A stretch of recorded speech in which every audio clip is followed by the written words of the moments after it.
Good evening প্রিয় দর্শক। তো পরশুরাম আজকে নায়কের জনপ্রিয় সিরিয়াল স্টার রশাদ তো কী করতে চলছে আগামী এপিসোডে সে সম্পর্কে আলোচনা বিনা সময় ভিডিওটা শুরু করা যাক। তো বলরামকে ঘিরে সবাই বন্দুক হাতে এবং সরো সব আছে এবং তাও বড় অফিসারও আছে।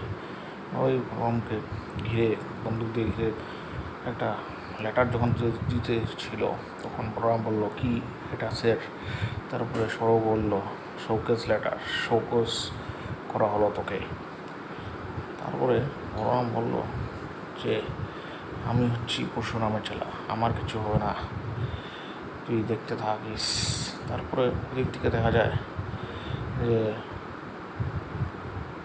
পরশুরাম অর্থাৎ শিবপ্রসাদ গাঙ্গুলি অ্যাম্বুলেন্সে বসে ফোন করছিল বড় সাহেবকে, বলল বলরামের গায়ে যদি একটু আচর আসে তাহলে বিজিত লাহিড়িকে একদম জ্যান্ত পুড়ে মেরে ফেলবো, একদম রিভলভারের গুলি দিয়ে, এবং তোরও ভয় আছে, তোরকেও একদম মেরে ফেলে খাল্লাস করে দেবো।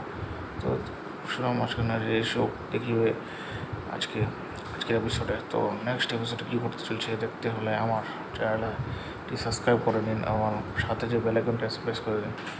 নতুন এপিসোড জানতে হলে আমি যখন নতুন এপিসোড আপলোড করবো আপনাদের কাছে সহজে পড়ে যায়, আপনারা সহজে পেয়ে যান। ধন্যবাদ আমার প্রিয় দর্শক ভিডিওটি দেখার জন্যে।